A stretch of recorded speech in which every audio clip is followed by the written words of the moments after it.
समाप्ति हो जाती। भगवान तो अंत में ये बात चाहते थे ना कि वो ये कह दे कि आप जैसे कहेंगे वैसा मैं करूंगा, क्योंकि पहले वो कह चुका था मैं आपकी शरण हूं, और फिर कह दिया मैं युद्ध नहीं करूंगा। तो भगवान को बड़ा आश्चर्य हुआ कि एक तरफ तो कह रहा है मैं आपकी शरण हूं, एक तरफ कह रहा है कि मैं युद्ध नहीं करूंगा। तो इसी बात को लेकर पूरी गीता चली है। और जब तक अर्जुन ने ये नहीं कहा कि मैं आपके कहे अनुसार करूंगा, तब तक गीता चलती रही।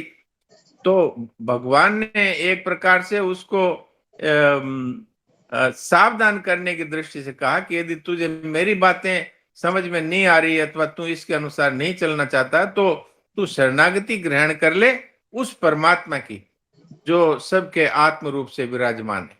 इसलिए वहां पर अर्जुन को एक जी प्रकार से बताने के लिए जी, कहा। ठीक ठीक, जी जी जी। जी नारायण नारायण।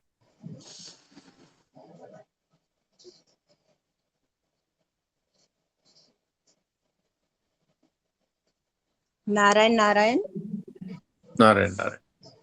ये डॉक्टर साहब, मैं ये पूछना चाहती हूँ, जो पुष्पिका दी हुई है ना, इसके नीचे जो दिया हुआ है 18वें अध्याय के पद, अक्षर और उवाच, और इधर विपुला ना विपुला, ये क्या होते हैं? कुछ बता सकते हैं थोड़ा बहुत? बड़ा मन में नहीं, जब भी पढ़ते हैं तो आखिर में ये विपुला आ जाता है, मुझे समझ ही नहीं आती क्या चीज है। हाँ, ये जैसे आपको नहीं आती ऐसे मुझे भी नहीं आती, इसलिए इसको आप आचार्य जी से या किसी विद्वान से पूछना। नहीं, वास्तव कोई में तो और है हमारे ग्रुप में, अगर कोई बता सकता है तो प्लीज बताएं। थोड़ा अजी बहुत, अजी थोड़ा मुझे ही ये बता दें, क्या बताइए, ज्यादा नहीं। अजी मुझे ये बताइए कि शरणागति से ऊपर भी ये सब है क्या कुछ? कुछ नहीं है जी, कुछ नहीं है, उससे ऊपर तो कुछ नहीं है, बस तो नजर फिर जाती है एंड में, क्या करे, वही पेज खुला फिर- हुआ है और कुछ बात नहीं नहीं तो है। फिर जो कुछ अब तक माथे में भरा हुआ है और ज्यादा क्यों भरना चाहते हैं? ठीक है जी, जैसा आप अगर कहें। आप पंडित हो भी जाएंगे, शास्त्रीय पंडित, तो क्या मिल जाएगा? नहीं, कुछ नहीं होगा जी, कुछ नहीं। हाँ, तो बस कुछ नहीं वाला काम अपने को करना ही नहीं है। शरीर का पता नहीं, समय का पता नहीं। जी। नारायण नारायण। फिर भी आपको करना हो तो कोई पंडित जी से पूछिए, शास्त्रीय जानकार से पूछिए। हाँ महाराज जी, राम राम। राम राम। प्रणाम डॉक्टर साहब। महाराज जी, हाँ, एक जब बार भक्त बोलने दीजिए। भगवान का अधीन हो गए तो क्या बहुत ज्यादा चिंतन मनन करना, ये चिंतन मनन भी तो भगवान को ही समर्पित कर दे। सब कुछ भगवान को समर्पित कर दो। एक एक आप मेरे और मैं आपका, बस इसके सिवाय और कुछ नहीं। फिर अपने जी आप महाराज। चिंतन होगा, फिर करना थोड़ी पड़ेगा।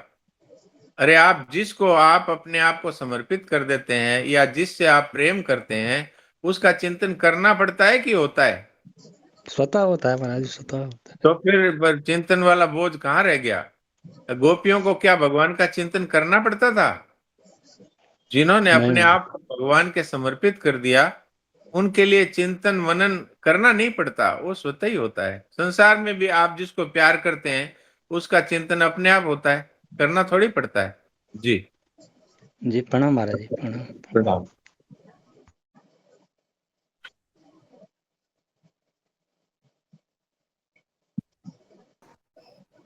हाँ जी, अजय जी, जुड़े हुए हो क्या?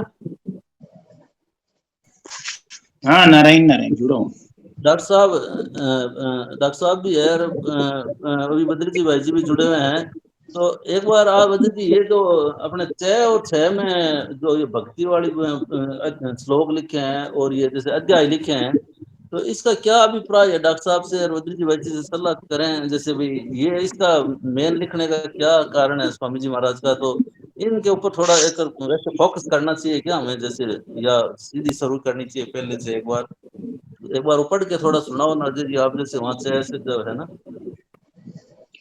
देखो, 6 में तो हमने पहले पढ़ा था, जब पिछली बार भी शुरू की थी ना साधक संजीवनी में, तो महाराज जी ने अपना भाव बताया हुआ है कि पृष्ठ संख्या 6 जो प्राकथन में जो दे रखे हैं, पृष्ठ संख्या 6 पे छतरी कि गीता का 7वां, 9वां और 15वां अध्याय, 10वें अध्याय का आरंभ तथा 18वें अध्याय के 56 से 66 तक के श्लोक हमें बहुत विलक्षण दिखते हैं। इसमें अर्जुन उवाच नहीं है, अर्थात ये भगवान ने अपनी तरफ से अत्यंत कृपा करके कहे। ये महाराज जी की बात उसमें लिखी है।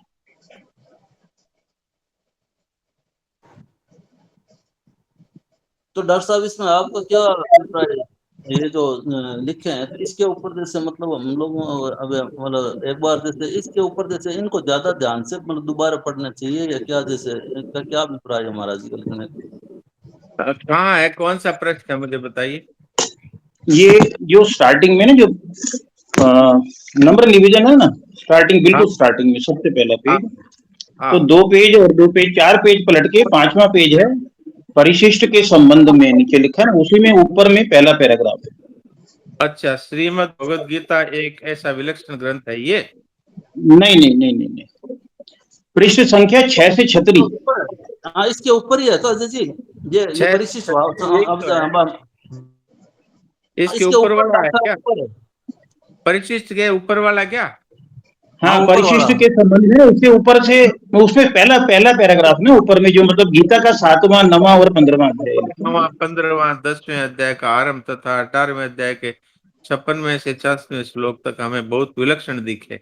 हाँ, तो ये सारे भक्ति योग के हैं ना, ये सारे भक्ति योग के हैं, इसीलिए कहते हैं इसमें अर्जुन वाच नहीं, अर्थात भगवान ने सब अपनी तरफ से अत्यंत कृपा करके कहे हैं।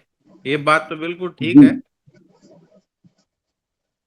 तो अगर आप लोग चाहें तो भले ही इसको शुरू कर सकते हैं यहाँ तक, क्योंकि और उसके हाँ, बाद यही भाव है, क्योंकि 2 बार अपनी साधक सुनी जैसे हो चुकी है, तो एक बार इनको करके फिर दोबारा से पूरी कर लेंगे साधक सुनी, तो ये ये बिल्कुल भाव था। ठीक है। ये सुझाव अच्छा है। 7वां 9वां 15वां और 10वां अध्याय का आरंभ तथा 18वें अध्याय के 56वें से 66वें श्लोक, तो ये फिर किया जा सकता है। इस महाराज जी को विलक्षण दिखाई दिए हैं, तो इससे अपने को भी कुछ विशेष लाभ होगा, इसमें तो कोई संदेह नहीं है जी। मेरे महाराज जी की सीधी सीधी आज्ञा पालन करनी है हमें। हाँ बिल्कुल बिल्कुल, ये बहुत अच्छा सुझाव है। बद्री जी भाई जी से एक बार सलाह। हाँ, एक मिनट कविता जी, हाँ बद्री जी भाई जी, थोड़ा आप एक बार आपका क्या इसमें अपने जैसे बात कर रहे हैं, एक बार आप बताओ देखें मतलब कैसे करना चाहिए। ये तो करना तो ये ठीक ही है, बड़ी ही है, भक्ति से संबंधित हमारे को सब, भक्ति की भी ज्यादा हमारे लिए उपयोगी है भक्ति। हम सब भक्ति के ही अधिकारी हैं, ज्ञान योग कर्म योग के हम अधिकारी भी नहीं है, ये हमारे से होना ही नहीं है। और शरणागति जो है भक्ति में मुख्य है, और वो इन श्लोकों में कही गई है, इन बातों में कही गई है, और ये भगवान की तरफ से कहे गए हैं। अर्जुन ने गीता भर में कहीं भी भक्ति की बात भगवान ने गौण रूप से कर्म योग ज्ञान योग अन्य योगों की बात कही है, उसमें गौण रूप से मतलब सूक्ष्म रूप से बारीकी से अपने भक्ति योग की बात कही है, लेकिन फिर भी अर्जुन का ध्यान नहीं जाता है। यहाँ तक कि 18वें अध्याय तक अर्जुन का ध्यान नहीं जाता है। 18वें अध्याय के आरंभ में भी अर्जुन यही पूछते हैं कि मेरे को त्याग और संन्यास का संन्यास। तत्व अलग अलग बताइए। भक्ति की बात पूछी नहीं, इतनी दफा मुख्यता से बताई, जगह जगह भगवान ने ये जब श्लोक बताए गए, यहाँ भगवान ने भक्ति की मुख्यता बताई है, और अपना विशेष प्रभाव भी कह करके बताया है, दिखा करके भी बताया है।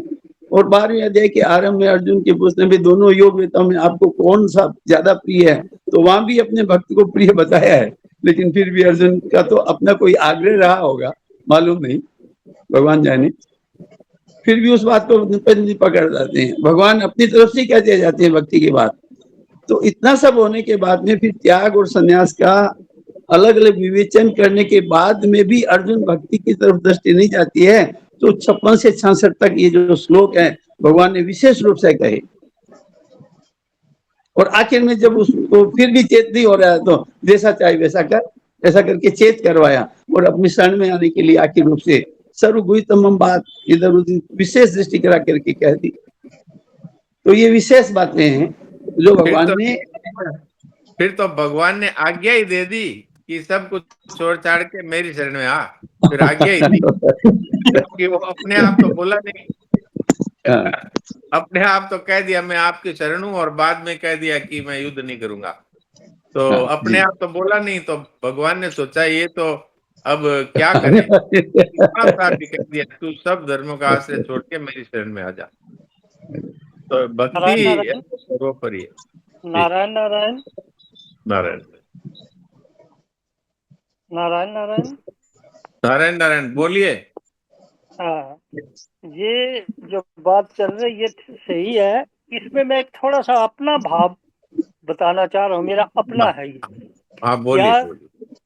क्या कि ये जो साधक संजीवनी है, हमने भी कई बार पढ़ी है। ये जो श्लोक हैं 64, ये जो अभी श्लोकों की बात की 18वें अध्याय की, ये भी पढ़ी है और कई बार चर्चा में भी इसमें शामिल भी हुआ हूँ और स्वाध्याय भी इस पर किया है। लेकिन आज मुझे महसूस हुआ कि जिंदल जी ने जो प्रश्न किया 63 में 18वें अध्याय के 63वें श्लोक पर कि भगवान ने जब ये कह दिया भगवान ने कि तेरा विचार जैसा है वैसा चाहता है वैसा कर, और यहाँ पे वो भगवान चुप हो गए। भगवान चुप हो गए और जो 64वां श्लोक है, उस 64वें श्लोक में भगवान अपने आप ही बोलना शुरू कर दिया भगवान। अच्छा, ये इतनी बार बड़ा इसका ये जो बात है, जो जिंदल जी ने प्रश्न किया था और बद्री जी ने भी उत्तर दिया, ये जो बात है ये हमारे दिमाग में आई नहीं। इसका मतलब ये हुआ कि इसमें पढ़ने में और ज्यादा थोड़ा गहराई में जाने की मैं अपनी बात कर रहा हूँ, जरूरत है। तो ये जो नारायण। भक्ति के श्लोक आगे आप चर्चा कर रहे हो साथ में 15वें की, तो ये शुरू हो जाए तो अच्छी है और ज्यादा हम लोगों को पता लगेगा। क्योंकि जब जब वो चुप हो गए और इन्होंने शुरू कर दिया, क्यों शुरू कर दिया, बहुत अच्छी बात बताई इन्होंने कि अर्जुन के मन में ही ये बात आ गई कि शायद इस किस्म का विचार मेरे मुताबिक के विचार उनमें आ गया अजय हो जी एक अर्जुन बार में टाइम हो रहा कि है थोड़ा। भगवान सूर्य मेरे से सोनी जी नाराज थोड़ा हैं नहीं। या मेरे से विमुख हो जाएंगे, ऐसा कैसा भी विचार जो आया और उसके भाव बदल गए। उन भावों को भगवान ने पहचान लिया और 64वां श्लोक जो है वो अपने आप शुरू कर दिया। जी। भाव मेरा बोलने का है, ये जो श्लोक है दोबारा शुरू हो जाए तो शायद और गहराई से हम जा सकें। नारायण नारायण। डॉक्टर साहब, ये जो 7वें अध्याय की बात आ रही है, हाँ बद्री भाई जी आप कुछ बोल रहे थे। हाँ, बद्री मैं भाई जी ये बोलिए। कहना चाहता था कि ये जो हम वापस पढ़ने जा रहे हैं, तो महाराज जी के भाव बहुत स्पष्ट रूप से समझने के लिए महाराज जी ने इस पूरी गीता में जिस शैली का मुख्यतः से स्वीकार किया है, उस शैली के आधार पे जो वर्णन किया है, वो हमारे को समझने की आवश्यकता है, जिसको महाराज जी ने पहले लिखा है साधन की 2 प्रमुख शैलियां, या इस तरह से कोई टाइटल है, यानी हाँ कर्ण ये निरपेक्ष और कर्ण सापेक्ष। इस जी बात को ठीक से समझ करके और इन आगे की सारी बातों को पढ़ेंगे तो ये सारी बातें बहुत सरलता से, बहुत स्पष्ट रूप से हम सब लोगों के समझ में आएगी। बहुत ठीक है। पहले आप उसका उसका अध्ययन कर सकते हैं, क्योंकि पहले महाराज जी ने ये बात बहुत ही विशिष्टता से ये बात कही है। तो इस पर पहले इसको पढ़ लिया जाए, इस पर विचार विमर्श हो, क्योंकि यहाँ पर साधन की 2 शैलियां करके ये तय और थय थय में ये आया है, जो साधन की 2 शैलियां। तो पहले इसको पूरा पढ़ लिया जाए, इस पर बातचीत हो, उसके बाद में 7वां अध्याय शुरू करें। ये दय और थय, ध। हाँ दय और थय ध। और धय, ये 3 कष्ट है इसमें। जी जी जी, ठीक है। तो बिल्कुल साधन की ठीक। 2 शैलियां यहाँ से शुरू करें। ये बद्री भाई जी ने बहुत अच्छी बात कही है, क्योंकि महाराज जी का लास्ट के दिनों में तो कर्ण निरपेक्ष पे ही पूरी बात थी। मैं भगवान का हूँ, भगवान मेरे हैं, बस इस संबंध पे ही सारा कुछ टिक गया था उनका। और वासुदेव सर्वम है, ये कर्ण निरपेक्ष है, तो इसी पर महाराज जी का विशेष चला था। ये बात ठीक है, तो ये सुझाव अच्छा है। आपका क्या विचार है अजय जी इस बारे में? नहीं नहीं, बहुत सुंदर बात है, बहुत ही अच्छी। देखो मतलब क्या ना, अभी देखो आपस में मिलके बात कर रहे हैं और वो मतलब स्वतंत्रता से सब अपने विचार व्यक्त कर रहे हैं, तो उससे क्या ना बातें और अच्छी सामने आ रही हैं, जो हम सबको पता भी नहीं है, जिस तरह दृष्टि भी नहीं जाती है, ऐसी ऐसी छुपी हुई बातें महाराज जी की साधक संजीवनी में पड़ी हुई हैं, ध्यान नहीं जाता, लेकिन इस तरीके से जो है विशेष बातें सामने आ रही हैं। बहुत अच्छी बात है। जी, ये बहुत अच्छा सुझाव तो है, डॉक्टर इससे साहब, हाँ, मैं ये कह रहा था कि 6ठे अध्याय के 46वें 47वें श्लोक से शुरू करें, उससे क्या बेस बनता है 7वें अध्याय का। हाँ हाँ नहीं तो बिल्कुल। अजय जी एक बार ये थोड़ा और पढ़ लो ना पीछे से, ये जैसे छह छह के नीचे है ना गीत भक्ति को श्रेष्ठ बताया, छठे अध्याय का इतना श्लोक, ये एक बार ये थोड़ा और पढ़ो ना, और नहीं, क्लियर हो जाए एक बार। वो ठीक है। जो अभी जो मैंने जैसे कहा ना, छठे अध्याय के 46-47 में से। और डॉक्टर साहब एक बात और मैं अभी बस बोल रहा था पहले, सोनी जी ने जब बात करनी शुरू की कि हाँ। 7वें अध्याय में जो भगवान ने पहले श्लोक में ही समग्र के विषय में बताने की बात शुरू की कि जी। मैं तुझे समग्र के बारे में बताऊंगा, फिर कुछ जानना बाकी नहीं रहेगा। तो मतलब वहां से बताना शुरू किया 7वें अध्याय के पहले श्लोक से। और महाराज जी ने 63वें श्लोक में 18वें अध्याय के परिशिष्ट भाव में यहां तक आगे भी लिखा है कि पूर्व परिशिष्ट भाव में 1220 पेज पे कि पूर्व श्लोक में अंतर्यामी निराकार ईश्वर की शरणागति की बात कहकर अब भगवान अर्जुन को अपनी तरफ अर्थात सगुण साकार की तरफ खींचना चाहते हैं, जिससे अर्जुन समग्र की प्राप्ति से रीता न रह जाए। मतलब हाँ, यहाँ सही तक बात। आकर के भी काम पूरा नहीं हुआ, यहाँ तक आगे भी काम पूरा नहीं हुआ। देखो कितना मतलब महाराज जी को कितनी भगवान को मेहनत करनी पड़ रही है, अभी तक भी काम पूरा नहीं। जी जी। अर्जुन समग्र की प्राप्ति से रीता ना रह जाए, निराकार में साकार नहीं आता, साकार में निराकार भी आ जाता है। हाँ सुरेश जी, आप जो बात कह रहे हो, पृष्ठ संख्या बताओ एक बार जरा। 6 से पहले 6 है ना, 6 के नीचे। हाँ, 6 के नीचे। 6। अच्छा, गीता ने भक्ति को सर्वश्रेष्ठ बताया है। हाँ। अच्छा, यहाँ से कह रहे हो ना। हाँ वही मैंने मुझे बताया ना, छठे अध्याय के 47वें श्लोक लिखा है ना, देखो महाराज जी ने लिखा है कि गीता ने भक्ति को सर्वश्रेष्ठ बताया, छठे अध्याय का 47वां श्लोक। गीता की भक्ति भेद वाली नहीं है, प्रत्युत अद्वैत भक्ति है। वास्तव में देखा जाए तो ज्ञान में द्वैत है और भक्ति में अद्वैत है। कारण कि ज्ञान में तो जड़ चेतन, जगत जीव, शरीर शरीरी, असत सत, प्रकृति पुरुष आदि दो हैं, पर भक्ति में केवल भगवान ही है, वासुदेव सर्वम और सद सच्चा हम। भगवान ने ज्ञान के साधनों में भी भक्ति बताई है, मई चानन्य योगेन 13:10 में, और गुणातीत होने का उपाय भी भक्ति बताया है, माम च यो विचारेण 14:26 में। ज्ञान की परानिष्ठा से भी परा भक्ति की प्राप्ति होती है, मद भक्तिम लभते परा। इस परा भक्ति से जानना, देखना और प्रवेश करना तीनों की प्राप्ति हो जाती है। 11वें अध्याय में 54वें श्लोक में बात है। भगवान अपने भक्त को कर्म योग और ज्ञान योग दोनों की प्राप्ति करा देते हैं, 10वें अध्याय के 10वें 11वें श्लोक में है। तो भगवान ने अपने भक्त को सबसे उत्तम योगी बताया है, स में युक्त तमो मत, ते में युक्त तमा मत और स योगी परमो मत। छठे अध्याय में 12वें में और छठे में। फिर तो ध्यान योग में भी भक्ति आई है, युक्त आसीत मत पर।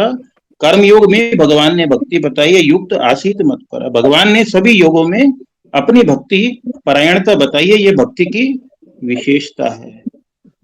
अर्जुन का प्रश्न भक्ति विषय नहीं था, ये बात बहुत विशेष है। ये अर्जुन का प्रश्न भक्ति विषय नहीं था, जो 18वें अध्याय के शुरू में अर्जुन ने पूछा, जो बद्री भाई जी ने हमें बताया कि संन्यास और त्याग के विषय में था। फिर भी भगवान ने अपनी तरफ से भक्ति का वर्णन किया 18वें अध्याय के 56 से 66वें श्लोक तक। भक्ति से समग्र परमात्मा की प्राप्ति होती है, 7वें अध्याय का 29वां और 30वां श्लोक। तो भगवान तो यही चाहते हैं, यही भगवान चाहते हैं, इसलिए बार बार ये बात आई है। भक्ति की जो भगवान का भक्ति के ऊपर जो जोर है वो स्पष्ट दिखता है।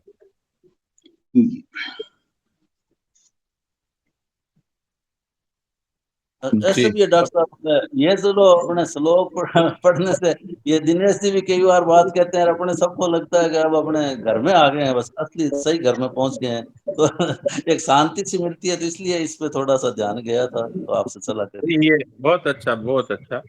और ये सुझाव अजय जी का बहुत अच्छा है कि भाई अपने छठे अध्याय के अंतिम श्लोकों से एक बार शुरू करें, ताकि फिर 7वां अध्याय है वो ज्यादा स्पष्ट होगा। बहुत अच्छा है। अजय जी एक बार आचार्य जी बोलते हैं, तो आचार्य जी की सलाह लेते हैं। आचार्य जी जुड़े हुए तो हैं। आचार्य जी राम राम, नारायण नारायण। या हाँ जी, बिल्कुल राम। बहुत बढ़िया बात है, एकदम सटीक बात है, ऐसा ही होना चाहिए। आचार्य जी प्रणाम। राम राम जी, राम राम। आप तो छुपे रहते हैं, कुछ तो बोल दिया करो। हम लोग तो इस आस्था में रहते हैं कि कहीं कुछ गलती हो तो आप सुधार देंगे। आपसे और गलती असंभव। आप आपके वचनों से हमको बहुत आराम मिलता है, इसलिए हम तो कोई ऐसे अटपटे सवाल पूछते हैं तो हम तो आपको याद करते हैं। कई बार मन मन में याद करता हूँ, कई बार बोल भी देता हूँ कि हाँ, आचार्य जी। ये बहन जी ने भय उपला पूछा था, आजकल ये यहीं आई हुई है, यहाँ पे आ जाएंगी मेरे पास, बता दूंगा। हाँ जी, हाँ जी, अच्छा। अच्छा डॉक्टर साहब, और बद्री जी भाई जी और आचार्य जी, आपने डॉक्टर साहब की, अजय जी की, भाई जी की जो बातें सुनी है, उसमें आपने अभी क्या, आपका जैसे विचार है, क्या हम अपने करें सब?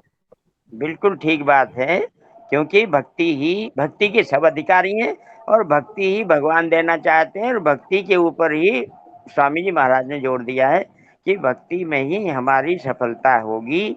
ज्ञान और कर्म में सफलता मिलना मुश्किल है, उसमें तो संदेह रहता है। इसलिए स्वामी जी महाराज ने कह दिया, भगवान ने भी कह दिया, तू ज्ञान योग कर्म योग की बातें छोड़, तू मेरी शरण में आ जा।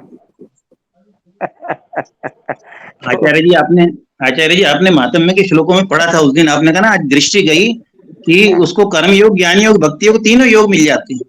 हाँ, वो तीनों भगवान की कृपा से मिल जाएंगे। उन दोनों को छोड़ेगा तो उनसे रीता नहीं रहेगा, भगवान उन्हें दे देंगे, अपनी तरफ से प्रसाद में दे देंगे। और अपने जो महाराज जी के प्रवचन सुना था उसमें तो महाराज जी ने हद ही कर दी बिल्कुल, जो है उसमें तो मतलब सारे योग उसके अंदर अपने आप आ जाते हैं, शरणागत के भीतर अपने आप ही आ जाते हैं। ऐसी बात महाराज जी ने बोली उसमें तो और प्रवचन। देखो, भगवान कह ही रहे हैं 10वें अध्याय के 10वें 11वें श्लोक में हाँ, कि हाँ, बाकी का तो मैं दे दूंगा, बुद्धि योग और जो भी है उसको तत्व ज्ञान ज्ञान, योग स्वरूप बोध। और सब दे दूंगा। तो भगवान इसलिए चाहते भगवान, हैं, भगवान चाहते हैं समग्र की प्राप्ति हो। समग्र में हाँ सब कुछ आ जाता है, कुछ बाकी रहता ही नहीं। हाँ जी, चलो तो निश्चय हो गया फाइनल ठाकुर जी की कृपा से। नहीं नहीं ठीक है, आचार्य जी दिनेश भी सिंह जुड़ जी गए आज हैं, कुछ नहीं आचार्य बोल जी रहे हैं।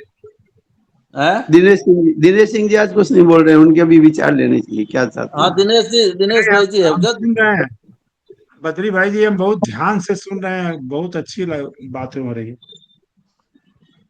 तो आपके आपका आप आपका अपने भी क्या विचार विचार रखो, है जो? आप अपने भी बातें सुनो। नहीं आपका बातों क्या कहना है ये जी, बताइए। नहीं हमारी दृष्टि में कोई अलग से नहीं है, क्योंकि हम लोग स्वामी जी के द्वारा जो साधक संजीवनी में एक दीवार बना दी गई है कि उसके बाहर झांकोगे तो फिर कहाँ जाओगे पता नहीं, इसी के अंदर रह करके अपने घर का पता पूछना है। तो मेरा तो यही दिमाग में बार बार रहता है कि वो दिन कब आएगा जब 7वां 9वां और 15वें अध्याय का सार सुनने के लिए मिलेगा, और 7वें 9वें की तुलना के करते हुए एक 2 पृष्ठ का लिखा हुआ है साधक संजीवनी में। 7 9 को तुलनात्मक दृष्टि से भगवान ने अपने समग्र स्वरूप को बताया है। तो 6 के 47 से भक्ति प्रारंभ होती है, लेकिन उसमें ये बात जरूर आ जाना चाहिए कि 7वें अध्याय के 29वें 30वें श्लोक में जिस निर्गुण निराकार सगुण साकार के रूप में समग्र परमात्मा की बात भगवान कहे, तो भगवान को भी संतुष्टि नहीं थी, अर्जुन को समझ में भी नहीं आया। इसके बाद अर्जुन ने तुरंत 7 प्रश्न कर दिए। तो अर्जुन के प्रश्न करने पर भगवान के हृदय में फिर एक व्याकुलता उनके कल्याण की निकली।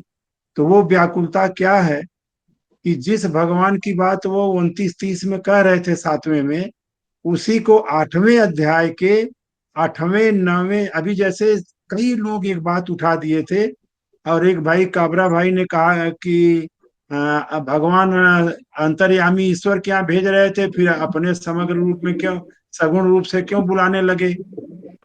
इसके पीछे मेरा एक नाम है कि जो 8वें अध्याय के 6 श्लोक हैं, 8 9 10 निर्गुण सगुण निराकार का, और 11 12 13 निर्गुण निराकार, 14 15 16 सगुण साकार, ये जो 9 श्लोक हैं, इसको अगर हम लोग लांघ जाएंगे तो समग्र की जानकारी, देखिए कोई आदमी शरणागत तभी होता है जब शरण के प्रति श्रद्धा और विश्वास हो जाए। हमारे में बहुत ऐसे लोग हैं, मैं भगवान का हूँ और दिन भर अपने घर का हूँ, सत्संग में बैठे भगवान का हूँ, दिन भर अपने घर का हूँ, तो ये बिना श्रद्धा विश्वास के मैं भगवान का हूं ये पक्का नहीं हो पाएगा। भगवान की कृपा तो हुई बैठी है, हमारी कृपा हम नहीं कर रहे हैं। तो मेरा एक अनुरोध है कि 7, 9 और 10 ये पढ़ा जाए, तो उसमें 8वें अध्याय को ना छोड़ें, क्योंकि 8वें अध्याय का जो चौथा श्लोक है वो समग्र की पूरी परिभाषा है। तो ये छोटी मोटी बातें हैं जिसको अगर हम पकड़ेंगे तो हम लोगों को बहुत सहारा मिलेगा। एक अंतिम बात ये कहना चाहते हैं, ये अंतर्यामी के यहाँ भेजना और अपने यहाँ पकड़े रहना ये भगवान का क्या है। स्वामी जी महाराज की वाणी में आता है कि भगवान ने अपनी पूरी कृपा को, अपने स्वरूप को खोल करके अर्जुन के सामने रख दिया।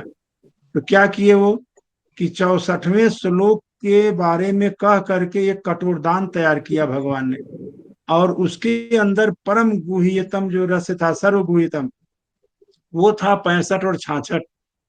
उस दोनों रहस्य की बात केवल अर्जुन को भगवान ने बताई।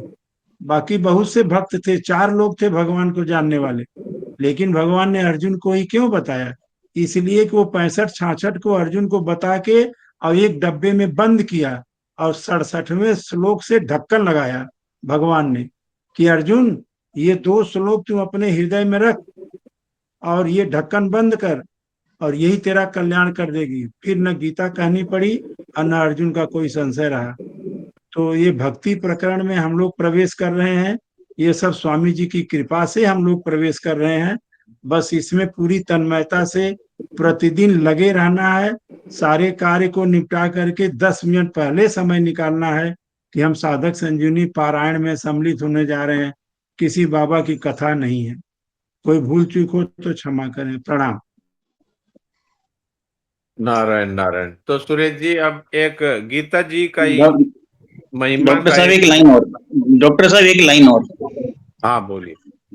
डॉक्टर साहब 700 अभी 2-3 दिन पहले इस पे नजर गई, 10वें अध्याय के 8वें श्लोक में जी 704 पेज पर महाराज जी ने लिखा, व्याख्या शुरू की, पहले पैराग्राफ में लिखा कि जी 7वें, 8वें और 9वें अध्याय में जो कुछ कहा गया है वह सब का सब इस श्लोक के पूर्वार्ध में आ गया है।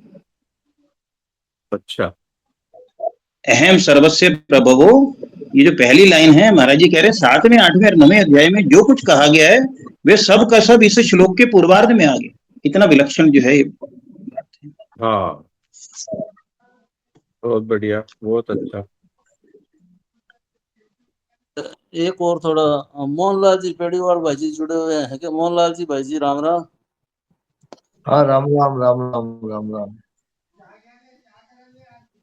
आप बोलिया करो भाई जी, आप तो एकदम मान लो पूरा समर्पित हो रहो मैं, और नहीं एकदम नहीं, बताओ। मैं अब कुछ अभी सुन चर्चा रहा हुई हूँ तो डॉक्टर मैं साहब। आप ही कहीं से। डॉक्टर साहब ऐसा है कि स्वामी जी महाराज ने जो साधक संजीवनी लिखी है, तो भक्ति योग को सबसे सुगम और हम लोगों के लिए सबसे सरल यही बताया। ये बात ठीक है। तो हमने 56 से 66 फिर दोबारा पढ़ लिया, तो इसमें कोई शब्द नहीं पढ़ने का, कोई कम है कोई विशेष है, ऐसी बात मैं नहीं समझता। तो हम लोगों को तो शुरू से ही पारायण करना चाहिए जहाँ से प्रस्तावना, नम्र निवेदन, प्रार्थना है, तो कोई बात भी बाकी नहीं रहेगी, और उसका नंबर भी 7वें का आ ही जाएगा। तो मेरा तो ऐसा भाव है। तो इसमें भगवान के जो शब्द है, स्वामी जी महाराज ने 2 व्याख्या की है, वो सभी समझने लायक है। दूसरी बात कि कर्म योग में भी ज्ञान योग, भक्ति योग मिश्रित है, और ज्ञान योग में भी भक्ति योग मिश्रित है। तो भक्ति है और तीनों योग भी हैं, तो शुरू से ही पढ़ना चाहिए। मेरा तो ऐसा भाव है, और जो आप लोग नहीं कहेंगे वो मोहनलाल शर्म जी मानने भाई की कोई जी, बात नहीं है। नहीं नहीं मोहनलाल जी भाई जी, वो तो बात बढ़िया है। बाकी महाराज जी ने ये लिखा है, इसका भी कुछ अभिप्राय तो है ना भाई, ये विशेष लगे या खास है, तो अपने उस बात पे जा रहे हैं हाँ जैसे तो महाराज ठीक, जी ने जो लिखी है। हाँ तो ठीक हाँ है। हाँ तो ठीक है, वो तो जो शर्म मान्य है वही मानना है अपने को, तो अच्छी बात ही है। तो डॉक्टर साहब, अब एक बार हम लोग आपस हाँ में फिर भी चर्चा कर लेंगे और विचार विमर्श कर लेंगे जो आपस में जो चर्चा हो ही गई है। और अब डॉक्टर साहब मोहनलाल जी भाई जी सुने भजन, और समय हो रहा है। हाँ हाँ हाँ, बस। हाँ, तो आज गीता जी के विषय में ही आज ये एक प्रकार से जो अब वापस दोबारा से शुरू होगा। तो अब तक की एक बार जो बात हुई है उस विषय में ये एक भजन है। हर हर बैठा हरि जी रथ में आगे आए, कुंती सुत स्यो बाता हरि की होय रही। हर हर बैठा हरि जी रथ में आगे आए, कुंती सुत स्यो बाता हरि की होय रही।